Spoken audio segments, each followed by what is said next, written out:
Shit. I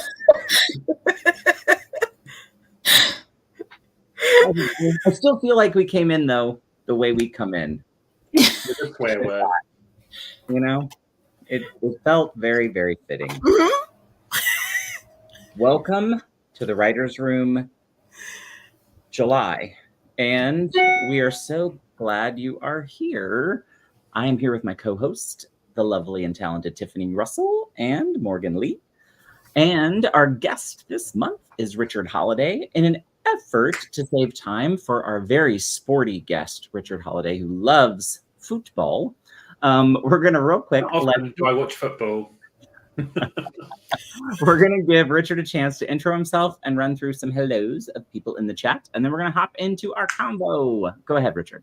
Hello, I'm Richard. I don't really need an intro at this point, do I? I'm the author of Price War. My new book, Price War, The Colour of Money, came out a couple of weeks ago. We're going to be talking about that. Oh, look, it's big.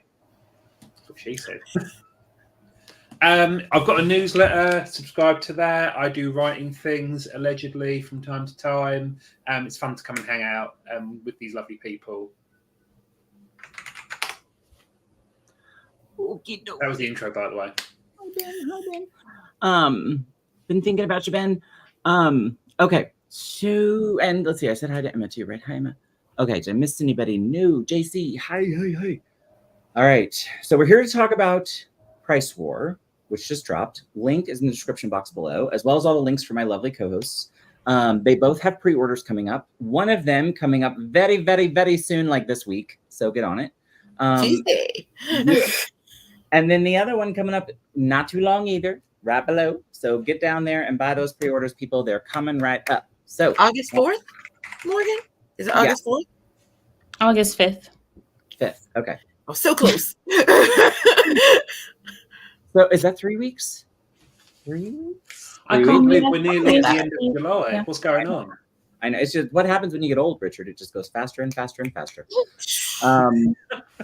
So, all right. So real quick, Richard, give us a little breakdown of Price. Give folks a breakdown of Price War. You can read your blurb, or you can just give us a little kind of breakdown. Sure, he says reaching. So the first book is this one. Hello.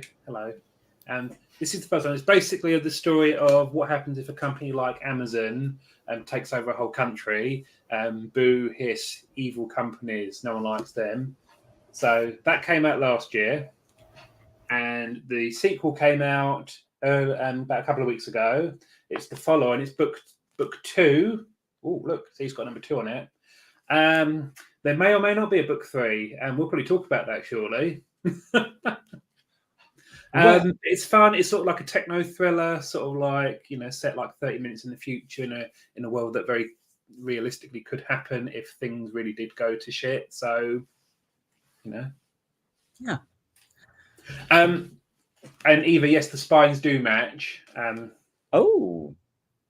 See, they're level. Because believe me, I've got the sort of OCD that I would not let that slide. I love that. And also, these books are gloss because gloss is boss. That's true. Well, so for those of you, if there is anyone in the world who's not subscribed to Richard's newsletter, you should be. But back in February, so in the description box, I have linked to Richard's newsletter subscription in general, and then I've linked to one from February. And we're going to be talking about a couple of newsletters today. One is Richard's from February, and then one is eBay. And anyway, we're talking about them because specifically they both talk about grief in those newsletters. And yeah. And what's interesting about them is both of them made me cry. Ironically, both of them on the toilet while I was crying. But either way, that talks more about like when I do my reading of my newsletters. But anyway, so what was great about it though was Richard's. When I was reading Richard's newsletter, it was talking about Price War. It was talking about something that was so close, near and dear to his heart. Anyone who knows who's worked on a novel, it's so much of your blood, sweat, and tears goes into it. And sometimes when, life happens in the middle of a story, whatever that trauma or whatever you're going through is tied forever to that story. And so then when you're done with it and you have to promote it, but it's tied to something negative that happened in your life, how do you kind of make that balance? And I was reading Richard's newsletter and it sort of, it hit me in a way that I thought, wow, that's a really interesting way to like face the sad part head on, but then also do the promotion part you have to do, you know? So I encourage everybody here to check out that February newsletter. If you have time, it's a short read, it's not very long, but really worth it because you see the person that Richard lost, and he shows a picture of him and kind of talks about their relationship a little bit. I won't make Richard do that in person because that's always really hard to do. Don't do that. I won't. But I mean, I will talk about it. I mean, I think whatever you're comfortable talking about, kind of give people the short of it. But then really what I want to dive into though for you, Richard, was like, how did you decide when you sit down and you write your newsletter, there had to be a part of you that sat there and read that draft a couple of times and really thought about like, oh, I cried my eyes out writing that newsletter. Yeah. Okay. Well, go. Tell us about. Right. No foreplay here. No small talk. No chit chat. No lube. Just straight in. We're going in. What's the term, Barrett? Bareback, I think it's called. Oh, okay. Raw dog, as Winna says. Where do we start? So obviously I wrote the first draft of this last year, and I edited it. I sent it off to my lovely beta readers. There's a few in the chat. So then I got to January. I was like, okay, I'm going to edit this book and get it out. Hooray! It's book 2 in this series. Good fun. Then, if people read my sort of February newsletter, 4 days into February, my friend Dan died. He went to bed one night and he didn't wake up. He was 31. Very young man. Yeah. I've got his picture above me there. There he is. Yeah. Here, I'll share it, Richard, while you're talking. So keep talking. That's fine, yeah. So obviously that happened. It was a very traumatic time because me and Dan were quite close. We spoke every day. We knew each other from work, but we were actually bona fide friends. It was tough. And obviously it took the wind totally out of my sails. You know, it's like, what do you do when you hear this? Oh, there he is. There he is. Yeah. So yeah, wasn't he lovely? You know, and you just, yeah, what can I say? Still kind of grieving him to this day, to be honest. So, you know, it is a process that is going on. Yeah. But obviously, it just meant all my kind of creativity just went, but boom, don't want to do it. Right. And obviously, I was working on this, and I think I took about 2 months where I just didn't do a effing thing. Yeah. And eventually, I kind of came back to it. I got the edit, and I kind of set myself a kind of goal of get this book out and get it out of the way. Go away, book, do it. So it's kind of an interesting one because I don't think it's a bad book, but it's a book that I now heavily, heavily associate with a very sad period in my life. So it's kind of like I wanted to release it quietly and just forget about it and move on. It also meant that I changed a policy that I'd had for a long time. So I lost both of my parents before I was 30. And I'd always said I wouldn't dedicate a book to anyone until my first trad pub book. I was going to dedicate it to my parents. What can I say? This book dedicated to him. Yeah. With his mum's permission, obviously. I just thought it's a small but kind of meaningful kind of like tribute. Yeah. I know it's not a kind of doesn't mean much in the grand scheme of things, but it just kind of means it's there for him. Yeah. Well, so, it was tough, and I've kind of got to the point now. I've released the book on the 29th of June, and I just feel like I don't really want to talk about this book anymore. I kind of put it out. I didn't promote it at all. Again, it's not a bad book. It's fun. I had a lot of fun writing it. I probably could have done more, to be honest. But at that point, I was so emotionally exhausted by it. I just like release it, don't talk about it anymore, just get it out there. I'm pretty sure if I hadn't committed to the release date, I might have actually just canned it, to be honest. Really? That's what I was going to ask you. So at one time you talked about this being a longer series. So it was going to be a trilogy. It was going to be a trilogy. So I haven't planned the third book, which probably may have been a mistake because I've never written a series before. Making it up as he goes along. Imagine that. There's now a big question mark as to whether I actually will write the third book, because I'm trying to kind of weigh up whether there's actually a demand for it. Because the kind of trouble also for this book is this one, the first book, has like a cliffhanger ending. So there's very little kind of saleability for this book on its own, to be honest, because it follows straight on. So yeah, there's kind of at the moment not much motivation to do the second book. Not that, the third book. Oh yeah, Eva, totally. The world is a crappier place without him, to be honest. What can you say? So when you were writing the newsletter, there was so much of it that when I read it, I kind of felt like what's interesting or what's a little different about this is you and I are friends in real life. So like I knew a lot of this allegedly before I knew this before the newsletter came. Do you know what I mean? So like I didn't know the newsletter was about him, but I knew, do you know what I'm saying? I knew what you were going through. Right. And we had been talking about it and kind of as you went through the grief and everything. So when you got to the point of the newsletter, did you, was there a part of you that wondered like, cause you share a lot, really. I mean, you share, so I kind of wondered like, how did you decide where you were going to put your boundaries, around what you were going to share, what you weren't going to share, and how open you were about it? So I'll explain that a little. So obviously, he died on the 4th of January, which is horrifying, really. Well, it's horrifying at the best of times, but even then. And I had a newsletter that was supposed to go out on the 8th of January, and I'd written most of it, like over Christmas. So that one was pretty much, nice to have your sunny disposition here, CB. Oh, whoops. So I'd written most of the January one already, so I just kind of let that one go. I schedule it, boom, gone. If I hadn't drafted that already, that would have been cancelled because I was not in the happy jolly frame of mind at that point. I was still very, very upset, to be honest. I think the first 2-3 weeks for me were just fucking awful.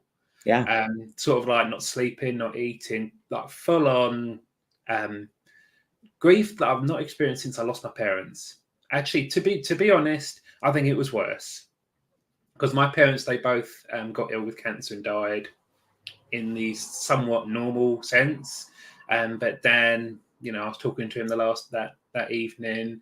Oh yeah, chatting away. Then he doesn't come to work, and it's like that's not like him. And then obviously we have to go through that whole, that day. I don't think it's something I'm going to get over or come to terms with because I don't want to. It's just a day that changed me quite profoundly. So yeah, the January newsletter just came and went because it kind of been pre-planned. I just let that go. Like it's supposed to be my bloody cover reveal as well. Like you bastard. Oh my gosh, was it really? So I put that off to the February one. I realised the thing with my newsletter is its effect on my sales is negligible, but I always try to sort of have it as a exclusive connection to my readers. So I kind of can be a little bit more personal with them, and so that's quite good. And obviously, when I came to write the February one, I knew I couldn't avoid the elephant in the room. Yeah. And I sent that email. I sat down and wrote. I thought I've got to be open with people, but also because I kind of feel writing about it and talking about it is part of the kind of grieving process. Yes. Because I think Barrett, I'd written a post on Facebook and I sent you a text saying, please check my Facebook. I've written a very important post, which was tough for me to write. But it's helpful. I think with all of this kind of stuff, just talking about it and getting it out of here is so helpful. He says. Yeah. No, I agree. It's part of the healing process. So obviously, when I wrote that newsletter thinking, okay, and I even put in the newsletter, it's not about a promo. So it's me kind of, getting some stuff out, which was good. I got some really nice kind of responses, which was good. I think the last time I got so many nice responses was my newsletter about when the Queen died. It's kind of related, isn't it? But yeah, I realised I had to I couldn't have lied to my audience and said, oh yeah, I've had a really happy and jolly month. Here's my cover. Get excited, blah, blah, blah. I felt that would be very insincere.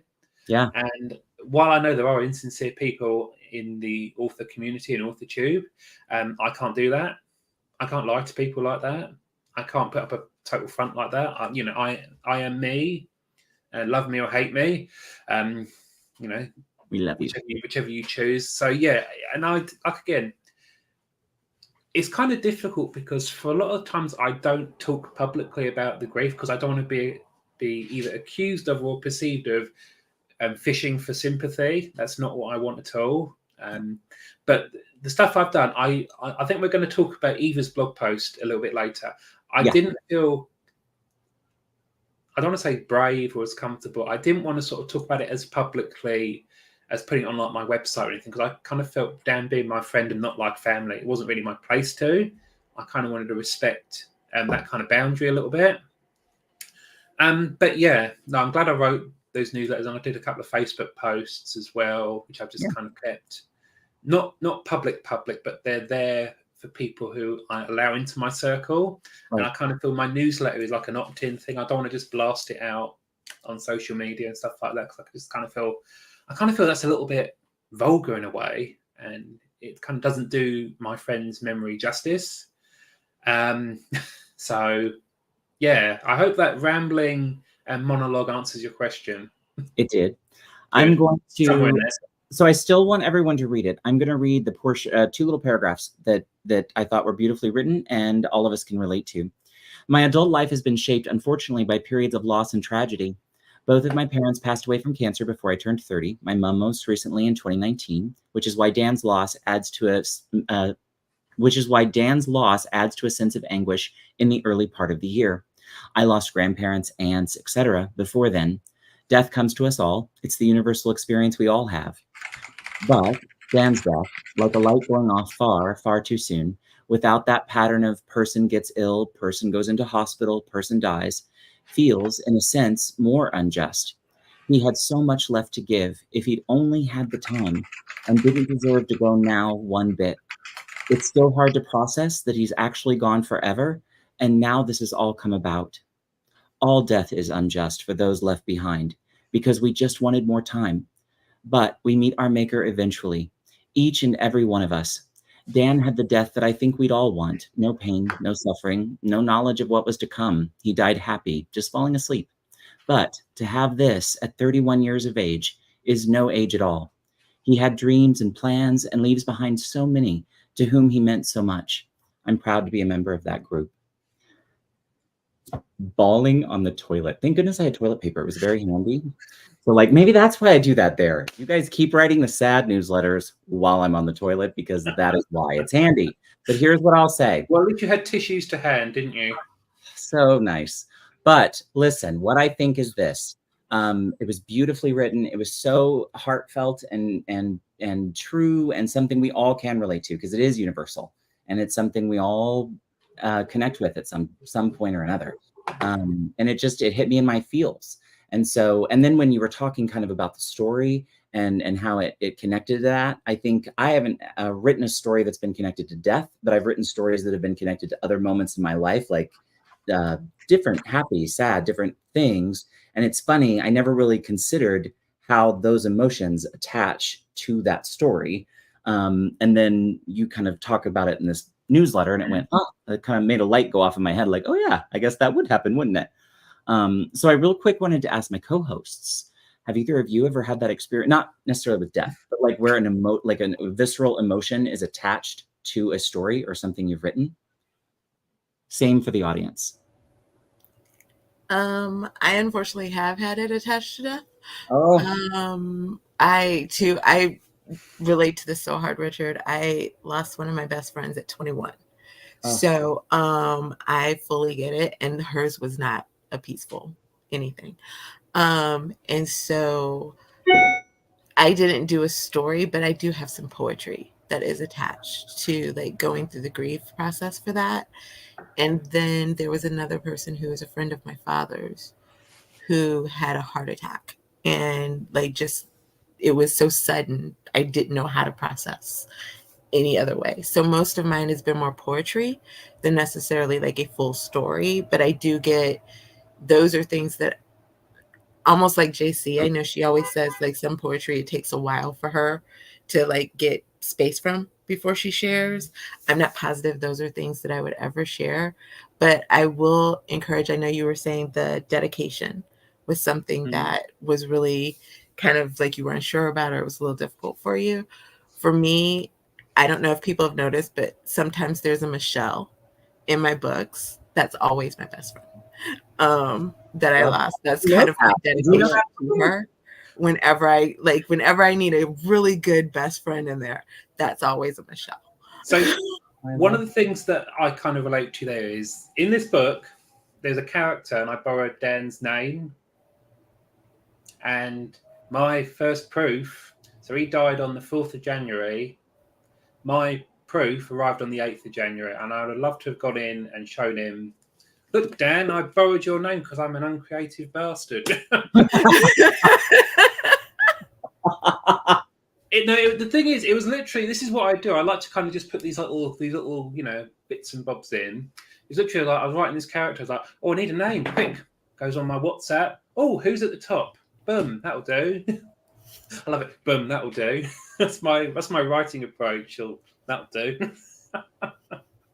And I thought he would have found that quite funny, to be honest. But alas, we are where we are, which is why I kind of, thought for a few minutes. I thought I need to kind of change my policy from that whole wait for the first trad pub book.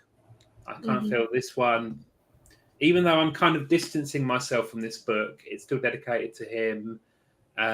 There's a little bit at the back. So if you read the acknowledgements, read it to the very end. And there's a little bit about him there, which I think is quite nice. Well, of course, I would say that, wouldn't I? I think all my writing's fucking amazing. But yeah, it was just, it kind of encompasses this particular time period, because every book I do, to my philosophy, is like every book I do is a product of me at that time. It kind of embodies me at that time. So I kind of feel if I didn't acknowledge that Dan's death had a profound impact on me during the kind of, latter part of the kind of production of that book, I'd be doing myself a disservice. I'd be doing him a disservice. I can't sweep this under the rug. It's just not what I do, to be honest. I kind of feel like, again, it's just disrespectful otherwise. So yeah. And I kind of feel like this has to stay there now. Mm-hmm. What I will say I found is that I've been trying to get back into the writing, and I've been using writing as therapy at this point. The newsletter helped. The Facebook posts I did helped. But I've also kind of been working on some new kind of fiction that is a million miles away from this. Because this is set on like a sort of, a not too distant possible Earth kind of thing. I've been writing fantasy for the first time ever. What the hell? You know what? I think that's great, though. Yeah. But we have a forum if you want to come back and talk about that. Yeah. Because I was thinking, and shameless plug there. It'd be nice for me to come on and have a happy, jolly discussion instead, won't it? But I have to say, I wrote 40,000 words of a fantasy book. I'm actually starting again because I want to do the story right. But those 40,000 words were like therapy for me, and I enjoyed that. It was fun. Shit, but fun. Morgan, so yeah, if you want to find out more about my fantasy, subscribe to my newsletter. I'm just putting this up here to know. Was it in US? No, Eve, I wrote it in proper English. Morgan, did you have anything that you'd written that had been tied to anything strongly or any big, strong emotions or anything, big feels? Like Tiffany, it's mostly poetry. So when my grandpa passed in 2020 from COVID, so I wrote a poem for him that I read at his funeral. That's nice. Yeah. So, but yeah, a lot of my poetry is mainly the stuff that's tied to really strong emotions. Yeah. Because it's just, I guess, shorter and like easier to process, and I can like do different styles and stuff rather than like a novel or story. But fair. Yeah. I'm throwing this up here. Sky said, I went through this when my grandma passed. My world stopped. I could not write or function. Did not get it out until I wove her into my debut trilogy and dedicated the first book to her. I love that. But I'm not going to read Eva's next two that we start. I'm going to talk about them when I discuss her thing, but I'm going to throw her question up because I liked it. Do you feel as though your voice as an author has changed at all? Well, this is the thing. I think my author voice improves with every project, or at least that's the intention. Whether I actually follow through with that intention is anyone else's guess. I'm not going to blow my own trumpet, though no one else will.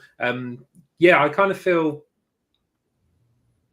it's kind of, I don't know. I don't think it has changed as much. I mean, when I sit down to write, I just write as me, to be honest. I just, the thing is, I can't be anyone else. I have no choice but to be me. Lucky me, eh?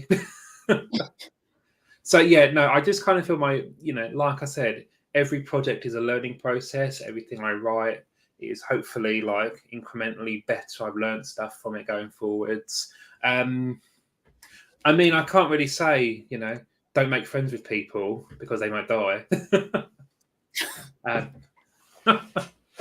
No, I just kind of feel like it's just like a continual improvement. But this particular kind of project is compartmentalized. So it's like in my brain, okay, that's happened. That can go on the shelf. We can, I'm still happy that I wrote the book. Don't get me wrong. And because maybe in some weird abstract way, it does kind of, do a thing for Dan's memory because it is dedicated to him. If one person picks it up and sees his name at the front, they think, oh, that was a guy Richard knew.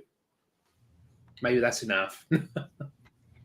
Well, I think, this could be really naive of me, but if it were me, I think it would be mostly for me, because I would want to believe that there'd be a point in my future, and I don't know when that would be.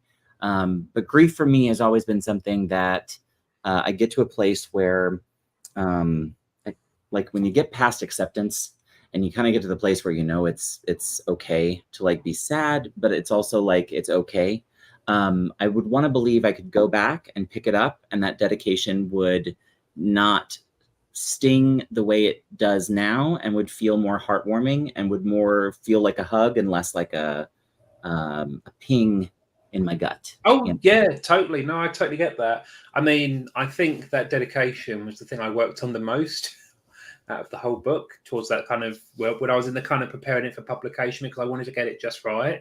I remember I did have a conversation with Just Eva about what to do. The thing is, for me, I don't really do kind of like flowery language or any of that sort of chisel. So I kept it simple. I kind of thought, I don't need to say anymore. Yeah. All it says at the beginning says, I miss you, which is true. Yeah. It's not a lie. Yeah. Yeah.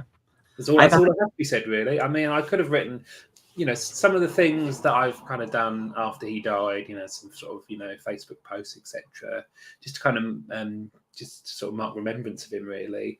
I could have written pages and pages and pages and pages and pages. It was, yeah. But I thought, keep it simple. I mean, kind of writing adjacent, I had to write a card to his family, and there was a book of condolences. And I've written books, that was easily the hardest things I've had to write. I drafted those obviously in advance, many times, and that was tough. Till you're having to kind of really kind of hook into some deep emotions there. But I did it. I think I did him justice. But yeah, we kind of do move on, I suppose. But yeah, there's going to be a time maybe in the next few months and years where I look at this, I read the dedication at the front thing, okay, and it doesn't hurt as much. I think so, and maybe I don't think there's going to be a time where it doesn't hurt at all, and that's good. I think it's healthy. Yeah, that's never been true for me. I've never, or at least I'm not one of those people who like it never doesn't, or you don't ever feel that missing, right? The longing, you want to hug them. I feel that about my parents. The weird things you miss, you know what I mean? Like their smell, their hug, or whatever their thing was. Mm-hmm. But maybe it brings back happier memories. You know what I mean? Or you don't think of their leaving us, but maybe the times that you spent here. You know exactly. What I mean? So I don't know. I love that. Okay. Well, speaking of Just Eva, and while everybody's got their tissues, so Eva lost her grandson earlier in the year, and on July 4th, I was sitting on the toilet, and I opened my phone. And I'm reading away my newsletters, and I have a folder just for that. So anyway, I'm reading away, and I open Eva's, and it gutted me. So I'm not going to read the whole thing, because again, I want folks to go and check it out.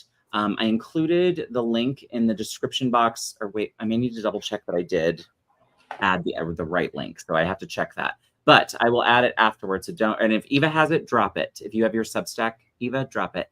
But anyway, the Substack is called My Mother's Daughter, but the title of the post, which gutted me, was called It Didn't Mention His Curls. And there's a content warning. Yeah, that was ouch. Yeah, it's a content warning. So this does talk about a child's death and an autopsy. So it starts out 19 pages. It doesn't mention his curls. I opened the file in the comfort of my room in Tennessee, and I read the words autopsy final report with my grandson's name in bold. And I bawled. Alone in the night, I had never read an autopsy before. I had never considered I may one day read one. The death of my grandson has changed everyone he knew. We'll never be the same. Those who were in the home the morning he died, they were dealing with a layer of sorrow I am grateful to have avoided. And that sorrow is laid out in black and white in his autopsy, his final report. Walter Reed Stolt, age 3, years 4 months, 16 days, time of death 10:38 a.m., hair light blonde, and measures 7.5 inches over the crown. It doesn't mention his curls, even the description of his hair, not even a small detail. But of course, how could 19 pages have everything about him? Some sections of the report praised his vessel. It confirmed Weston was a strong, healthy child who died. They didn't let his mother, my daughter, ride in the ambulance with him that morning. No one could. Prior to that, they couldn't test him for Brugada without the direct involvement of his biological father, a man who didn't even show up for his son's funeral, final goodbyes. That may be a topic for a future post. Oh, please do, girl, by the way. Thus, while the diagnosis is not completely certain, the death appears to be most correctly classified as febrile seizure due to influenza A with the contributing factor of Klinefelter syndrome. Perhaps knowing definitively about Brugada and having a pacemaker in place would have changed things. We don't know that. We'll never know that. But it's a question we all ask. We asked it in the hours after his death, in the weeks following his celebration of life, and now after receiving the autopsy. The word autopsy is derived from the Greek autopsia, meaning to see oneself. Autopsy, to see for oneself. The autopsy looks at Weston without emotion. It wrecked me. The song is the song that played and played again as I read over each page. It's the song my daughter and grandchildren sing to. Also, the song, and then she shares Jelly Roll.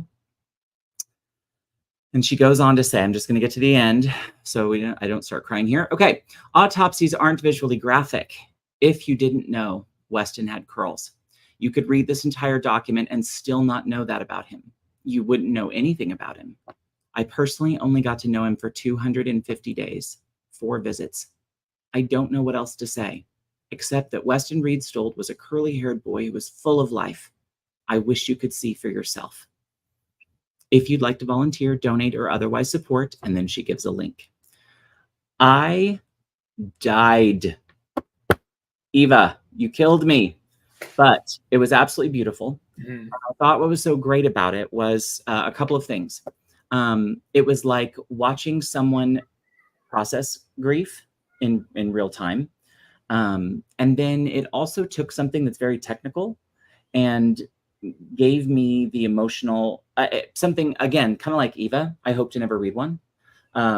If at all possible, I'd love to never see an autopsy. If I do, I hope that my reaction is similar, right? If it's for someone I love and I have to read it, I hope that this is my reaction to it, where I would associate it with the person and the things about them that I loved and connected with on like a visceral level, you know? It's just, it really was. It was stunning and I loved it. And I shared it with everyone I could at the time. And then I found out that there was like a pay thing, which, oops, sorry, Ricky, budget. But anyway, however, really well written. I loved it. And it made me think instantly of Richard's. And then what was funny was I talked to both of them separately, like in my personal life.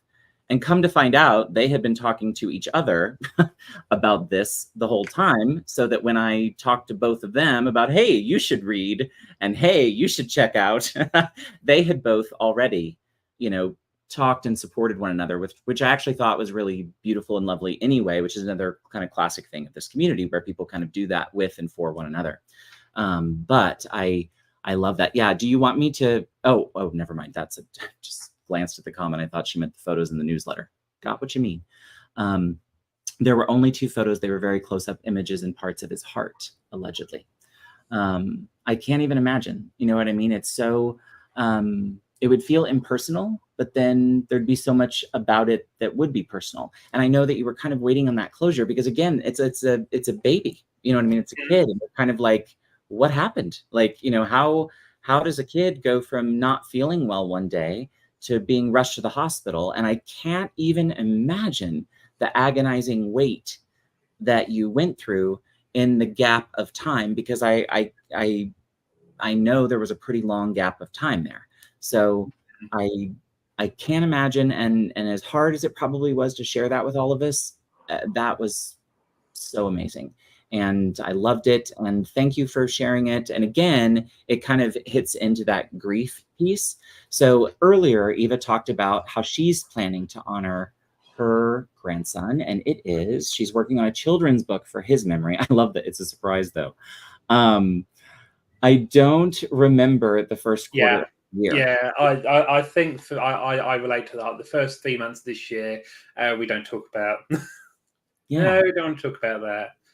Well, I think but I have to say, I feel in a way I was almost kind of lucky not to be as close as Eva was to her kind of like tragedy, because I just don't want to even think about what Dan's family went through that morning. Got the call from work. Dan's not coming to work, and his mum said, I'm worried now. I thought he was at work.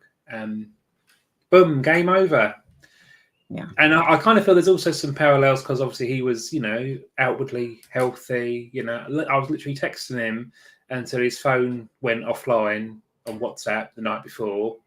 He was telling me he wanted to sort of move out this year and do stuff. I might have been the last person he communicated with. Wow. And I remember I sent him a text last year. We were talking about jobs in the future and stuff. This was in like September. And I've not really looked at my text messages with Dan, because I'm not quite in the place to go through all that at the moment. But because this is the thing also with my parents, I didn't really have this kind of like digital footprint. But Dan for me is everywhere. Because again, we were quite close, and we sort of spoke frequently, started sending each other stuff on Instagram, all that sort of stuff, all that kind of rubbish. And there's a text message I found because we were having a conversation one evening about, something quite deep about jobs in the future. And I said to him, Dan, you're only 31. You've got plenty of life left. Whoops. What can I say? Well, it is just a real shame. I was wrong there. What else can I say? Yeah. It's just a shame. But yeah, it's just, I think also the kind of loss, just thinking it's someone you were talking to the night before, and not being funny. Also, he went to bed and he just didn't wake up. Like, what the fuck? Well, I mean, this is the thing. I think his family have had to. Oh my God, that's awful. Jesus. That's what I was saying. Eva's thing. I remember when Eva's happened and we were texting about it. That was the thing that hit me. So my mom, my oldest sister, also is deceased and died at a similar age to Weston. And unlike Weston and Dan, my parents actually had to make the decision to remove life support, which is a whole nother thing. But I think for them, the thing my mom always said that has been that I've never forgotten is, she said, it feels so unnatural to outlive your children. She said, I swear to God, I will never forgive God if I outlive a grandchild. Yeah, that's. And I thought, yeah, that would be awful, because then you would have had to live that cycle twice, and that would be hard. So I can't even imagine. I mean, what I would say also about is, I mean, with the nature, I think both with Eva and me, gone to bed, didn't wake up. It doesn't seem like there's any closure there or any kind of justice, because it'll be funny, even if Dan had just crossed the road and got hit by a bus, you'd know he died because he got hit by a bus. Okay, we know what happened. I don't think they actually got to the bottom of what killed him. I think they had to kind of just default to that sudden arrhythmic death syndrome thing, because basically his heart stopped at some point during the night. Don't know why. That's it. Game over. Yeah. It just kind of makes me think that life is actually pretty fragile, to be honest. Yeah. I mean, we are literally all just a heartbeat away from that. That's right. It could happen if it happened to him, and he was, lovely, and he was trying to look after himself, 31, he had miles of stuff left to do, and you just think, if that can happen to a 31-year-old, it can happen to any of us. So, yeah. Yeah, this is what it reminded me of, because I remember even I talking about that too. I went and did some cardiac arrest training at work a few months later, and I'll tell you what, that was dicey. I nearly had to walk out of the room there, because that was like, tugging on some feelings a little bit. But it was good, because I think ultimately you have to kind of get it out. It's better out than in, as they say. So, yeah. I think the thing I was most here, I'm going to say this real quick. My own son and husband had the same strand of flu A. I didn't get sick that time. I think the thing that, like Dan's, where it's kind of like he went to sleep and didn't wake up, or influenza A for a young, pretty healthy kid. You know what I mean? Like, all of those are, it just seems so kind of unfair, Oh, it really does seem unfair. It's not a clear thing. But then, you kind of think about what really is fair. You know what I mean? Like, even if, we were talking about this with a friend earlier, but like even Shannon Doherty, for example, who had cancer at 53, had lived a pretty long life, like, still not fair. You know what I mean? Like, it's like, is it ever really fair? Like, is there ever I think, like I said in my newsletter, Dan had the death I think we'd all want. He just went to bed. He was happy. He was found as if he was asleep. He had the death I think everyone would want everyone else to have if you had to pick. But geez, not 31 years of age, please. Yeah, no. Too tragic. I think when we all think of that is the way we'd all kind of like to go. Just, he probably had no idea what was happening, which is good. A bit like my mum towards the end, to be honest. She had no idea what was happening, which I think did her a favour, to be honest. But yeah, I just kind of think, that is one kind of positive in a way that he didn't suffer. Because no one likes suffering, to be honest. It's like my mum had cancer and it got her quick, and which we think is doing her a favour. Because if you think about sort of like if you have a pet that's not well or whatever, you kind of have to look past what's best for you and what's best for them.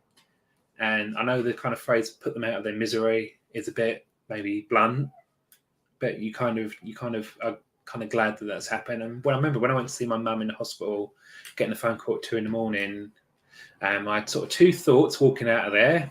First of all, she's probably giving my dad a right bollocking up in heaven right now.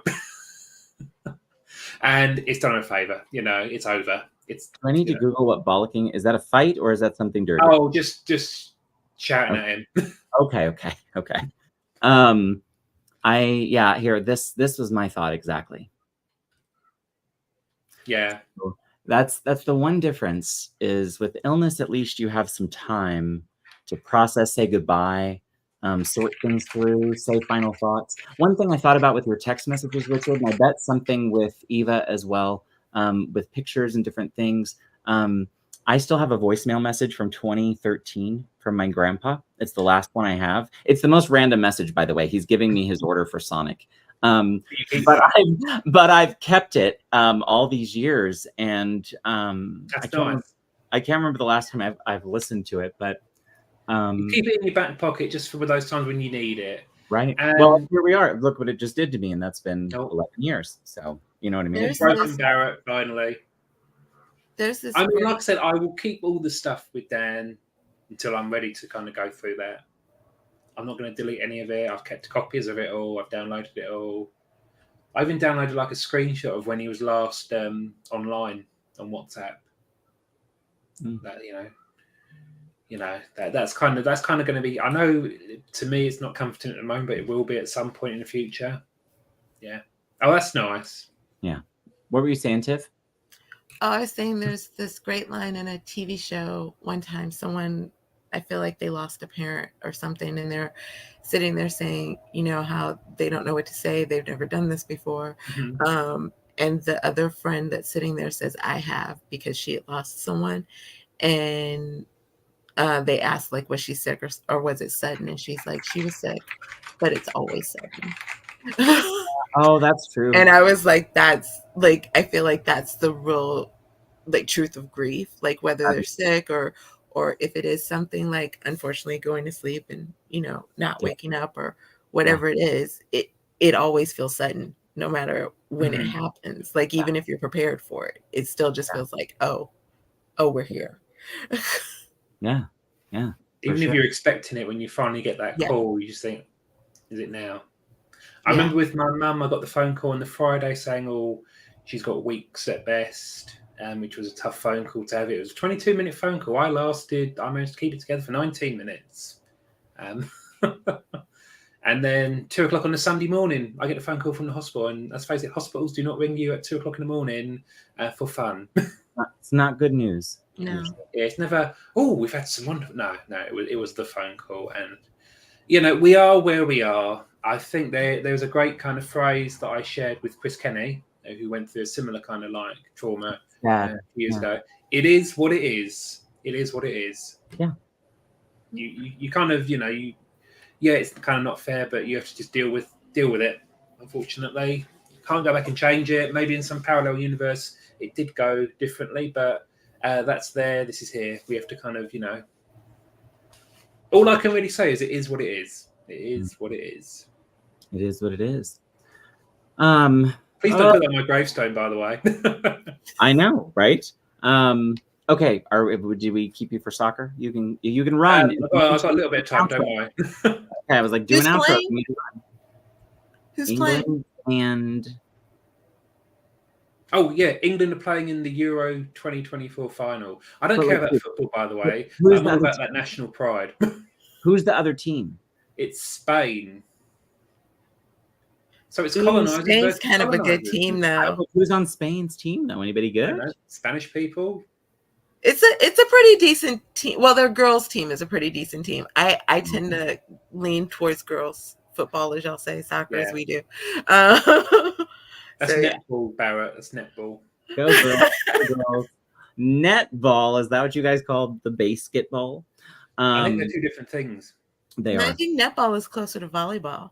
Oh, is it really? You can ask Guy. She played netball. It's the only sport she knows.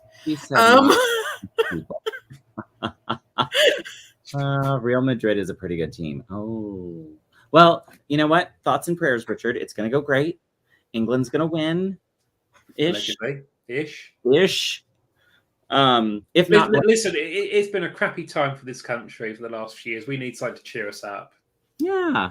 So, although I really don't give a shit about football, I do give a shit about giving the country something to be proud of. For once. I mean, I don't like football, but I like the Super Bowl halftime show. I will root for you guys in the Euros, but when we get to the Olympics, it's off. Oh yeah, don't worry. I mean, not being funny, I didn't even draw England in the sweepstake at work, so I don't really care what happens. I'm not going to make any money. Basketball, okay. I don't know anything. Oh, she said no, it's closer to bat. Then how come you didn't know? Okay. You got some. Y'all weren't here when we were having a conversation. Yeah, the basketball story. Oh, she likes soccer. What I'm saying is she really loves balls. She really loves balls. And she loves both kicking and handling them. This is on my list. I want to go. I want to go too. I actually have one of their you can't see it. I have a mini fridge in my room, but I have one of their magnets that has the St. Louis City on there, and then I have a hat and I have something else. Never been to a game because their tickets are crazy because they're Well, paying for that stadium. Let's pick a time, and when I cash out my OnlyFans, let's grab Morgan and let's go. Okay, I'm good for it. I want to So see hang it. on, Barrett. When you do your OnlyFans, is it going to be priced higher or lower than Eva's newsletter? I don't know how much Eva's newsletter is. So I don't know. I don't know. Really? How much, Because Eva said you were subscribed to her news. Like you paid for her I am, but I don't know how much. newsletter. I don't know how much it costs.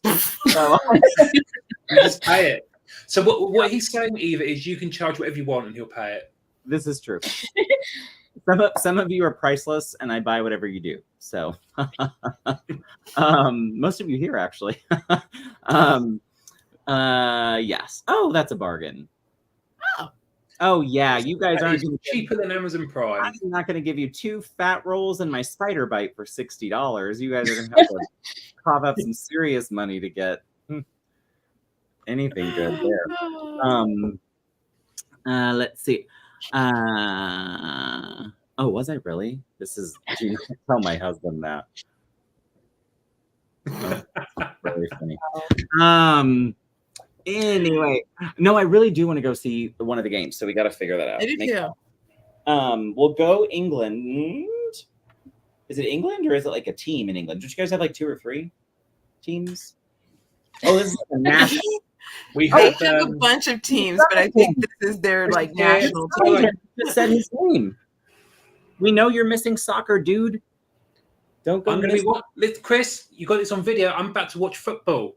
Yes, we're going to watch football because of you, Chris. No, we just discussed you, and yes, we're so sorry you lost your dad. Yeah, watch it back. It's good. Thinking about you, friend. And actually, Chris did some great posts about his dad back when that happened. He did. Yeah, bless him. There are many soccer teams. This is the national. Yeah. Chris, it's coming home. Oh. Remember? It's coming home. But then Chris comes in with the truth. Yeah, we're shit at most sports in this country. Not the soccer. I thought you guys were the shit. This is the thing about football is we invented football, but we're crap at it these days. Oh. Well, I feel like I don't know what we invented. Lots of stuff. Guns? I don't know. Yeah, I was like, we invented a sport. We went a whole hour. Pivot. Maybe we invented the American side of football. I think so. Excuse me, American football. They don't even use their feet; they carry the ball. That's what someone else said. They were like, "I don't understand why it's called football. They don't use their feet at all." Really? Now, wait a minute! Didn't that awful racist, kind of sexist guy though? He kicks. Yeah, he's one player that kicks. Yeah, like there's a kicker, but they come in like what at the end? When you're like desperate for the point. It's true. I don't know what they call it. Asks, where is my flag? There's some wonderful houses that are just decked out fully in England flags. And like I said, I don't like football, but I love flag tat. And I can get on board with that. Flag tap? Tat. Okay, I don't know flag tag. Is that like flag football? It just means tat means crap, rubbish, junk. Okay. Because I was like, I don't know that one. I mean, not being funny, Barrett, I was in London yesterday and I saw some flag tat that I'm going to have to text you about later because I can't talk about it on here. Because it was rude. Chelsea is good. I do like Chelsea. Pictures, it didn't happen. I like Manchester United. I like Arsenal. Wait, isn't Manchester owned by an American? Or one of those is owned by, yes, one of those is owned by an American. Yeah. I don't know which one. I don't go that deep. I don't know who owns who. Which sounds really bad, owning people. Yeah. Oh, anyway. All right. Flag tat. Okay. Listen, when you come to London, Barrett, I'll take you into one of these really awful tourist trap shops. I love you. Hi. I need to text you. It's been a month of Sundays. Sorry, go ahead. What'd you say? I'll take you into one of these tourist trap flag tat shops and we'll just buy the whole thing. Perfect. I cannot wait. Okay. I just noticed it's called the Bush Stadium. What? Oh, I like the Bush Stadium. That's what our stadium's called. Yeah. I like the Premier League. Okay, I don't even know what we're talking about anymore. I'm talking to Eva in the chat. Okay, I don't even know where we're going at this point. Okay, here's what I will say. Yay! So glad we saw Amelia and Chris and all the folks in chat. Emma, we had Ella. Let's see, who else popped? I can't remember, but Ben Jason came in. Ben was here for a bit. I don't know. He's going through some tough stuff at the moment. Yes, Ben is having some puppy things, which, oh my God, break my heart. Sending Ben all the love because that would kill me. Nia, thanks for being here. Yes, this, Richard.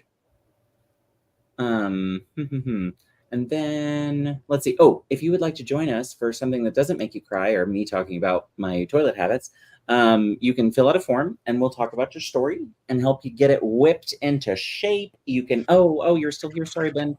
Oh, good. Well, I'm thinking about your friend. Heartbreak. Feel it on a deep level. If you need anything, reach out to me on Instagram and I can give you my real phone number and you can bother me in person if you need anything.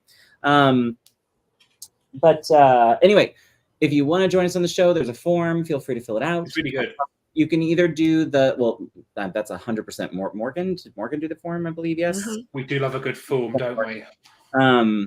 So yeah, if we want to talk story, you can have it done. It could be an idea, whatever you got. There are no limits, no rules. I will come on again in the future and we'll do an actual proper episode. I want the fantasy story. I'm down to know what the fantasy story is about. You used to hate, you used to make jokes about writing fantasy. So what happened? I'll tell you, when I've written some of it, I'll submit it to you. Monthly. Okay, good. We're monthly, Eva. So the next one will be, the next one is Tiff, and then right? Tiff is the next, Morgan's the next. So August is, wait, are we together for the August, like in human person form? I think we are. I think we are. That'll be fun. We should do that. And it is my fault that we had to move up this month. I have vacation plans that could actually be getting canceled now. So we are together. No. We are together. Yeah. So it's my fault that we moved up. I'm sorry, guys. Wait, your plans? We'll talk backstage. Yeah, it's the thing. I know because I couldn't find. I have just put it in the chat because I'm good like that. Oh, did you really? How did Richard have it? Okay, whatever. Well, because he filled it out to be. Wait a minute. Okay. Okay. You tell how much I know about the form. I went back and he called me out. I was just happy I had links in this one, y'all. The last 3 I went back to, I didn't put anything in at all. I just said, "Come watch." That was all I had in the description box for the last 2 times I hosted. So, thank you, Richard. So yes, fill out the form. Come visit us. We'd love to see you. It'll be on my channel, but we will be together. Yay. Yeah, we'll be together. Well, no, I was just thinking about it. It's the 18th. Don't we get together the 20th? Or the 20th to the 24th? Tuesday to the Saturday, so it's the Sunday before. Oh. We can. We wouldn't even be go Sunday. We could do it we could do it on a Wednesday, like a random Wednesday. We'll figure it out. We'll figure it out. We'll let you know. Very organized. We are chaos, and that's what we did. I would say just like Esther, we're very organized. This has been done in advance. But we do have a guest for August. It's Regina, if you guys didn't know. It's Regina. I did not know that. That's so nice. I've never been so excited in my life. Yay. And she wants to do the story thing that we do. So like the prompts and we all write a story together. So that's what she did. Oh, that'll be fun. Yes. Oh, yay. Okay, I'm stoked. Okay, yay. That's super exciting. Okay. Gosh, I'm like ADD. I'm everywhere at this outro. What am I forgetting? Form, come see us. Regina's August. Oh, Romance Writers Room, end of the month. Subscribe to Richard's newsletters below. Subscribe to all their things below. Pre-order both books. I don't know. You know where they are. Down below. Pre-order the book. Before we go, Richard, I would encourage you, maybe not now, but when you've processed a little bit, to sit down and really think about doing book 3, just to give it kind of a different closure. Oh, yes. What I would say is I probably will do book 3, but maybe in a couple of years. Yeah. Because it is just going to annoy the fuck out of me if I don't do it. Yeah. Because I will say this right at the end. I should have said this earlier. I had a good chat with Martin Lejeune, lovely Martin, and he said to me, "Oh, Richard, are you going to commit to doing the whole series?" And I said, "Yes." He said, "Even if it doesn't take off, yes." And with this conversation, I said, "Well, does this kind of count as an exemption?" He said, "Yeah, it does kind of count, to be honest. We'll let you off for that one." But yeah, I probably will at some point when I'm in a better place do that book 3, and then we will see what happens. So to find out about that, subscribe to my newsletter. Oh, love it. Well, we love you all. We will see you next month with Regina Duke and my lovely co-hosts. And we might be together, we might not. We'll see you at Romance Writers Room in the chat. And everybody have a lovely day. Go England, not Real Madrid.